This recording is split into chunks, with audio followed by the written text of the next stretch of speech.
Right, got to get a new laptop, and you know I'm not that great with technology and I really don't have a clue where to start. So I'm wondering if you can help me. Yeah, no worries. So when I'm thinking about laptops, I tend to think about them in two categories. You've got everyday laptops and you've got professional laptops.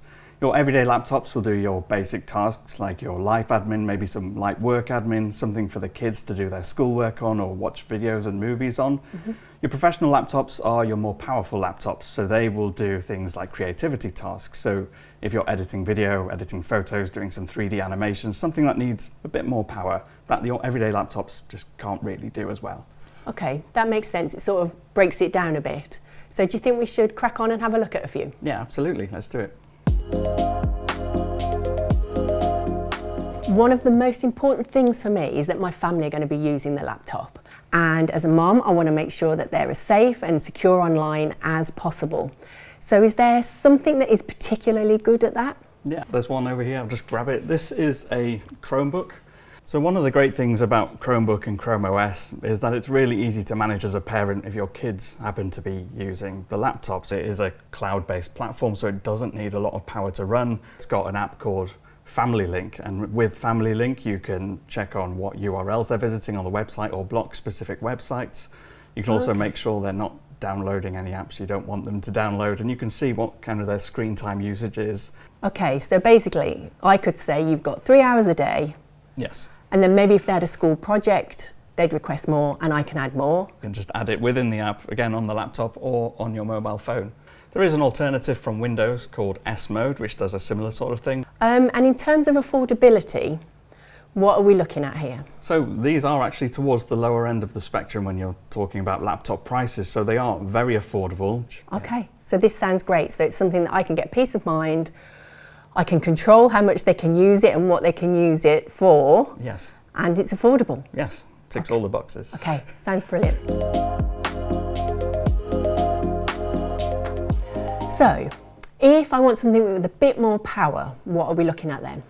So we've already mentioned the Chromebooks. There is another option. You do get these mid-range everyday laptops which have more power, they have more storage, and so instead of it being cloud-based, you can save things onto the laptop because you need more storage for documents and things like that. But with these things, there's a lot of customization available, so you can look for ones that have bigger hard drives, you can look for ones that have SSD storage. If it's got an SSD in it, generally you'll find that they're a bit more snappy, a bit more responsive. Where does this fit in the price ranges? It can vary because there's so much customization available. So if you did want lots of extra storage built into the laptop, if you did need faster processors, that better display for your streaming, it will cost extra, so you've got quite a big range of what you can spend on these laptops. Okay, how is it optimized for all the apps that I might need to use on a daily basis? So some laptops you do have to get the apps in separately, but this particular one comes with them all bundled. So you'll find they already have Microsoft Office installed, so you've already got Word in there, you've already got PowerPoint ready to go when you boot up the laptop. Brilliant. So it arrives home, I open it up and it's essentially good to go, I can get working. Bundled and ready for That you. is brilliant. So what's the big deal with these Microsoft high-end laptops? Just grab an example here. So with these high-end laptops, what you find is they're more suited to the heavy-duty creative tasks. So if you have anyone who's into video editing or 3D modeling, you'll find that because they've got more high-end processors, more storage and more memory. Now I can see there's a sticker here that says Snapdragon. So Snapdragon is the processor that's inside the laptop, and it's one of the new era of chipsets that essentially makes it really fast and really efficient. It basically means you've got really long battery life, so a laptop like this might last you about 20 hours of constant use.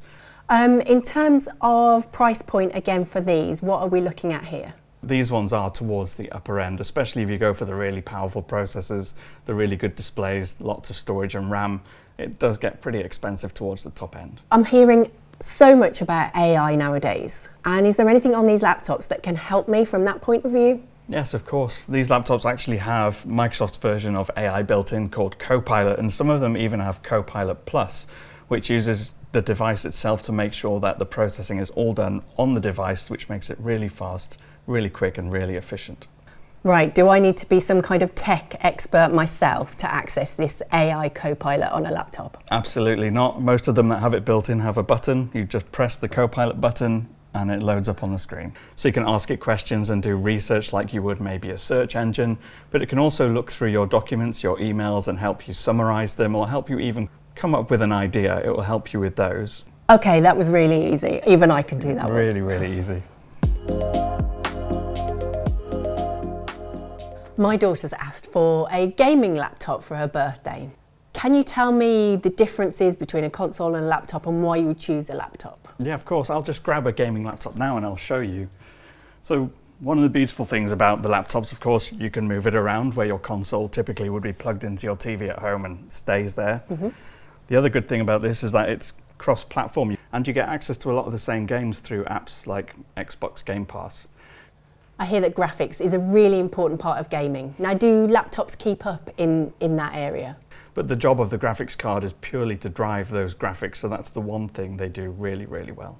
The refresh rate on the screen is really fast. Whether you're racing or shooting, you need that quick response times, and you get that with a gaming laptop. Okay, I understand it more now.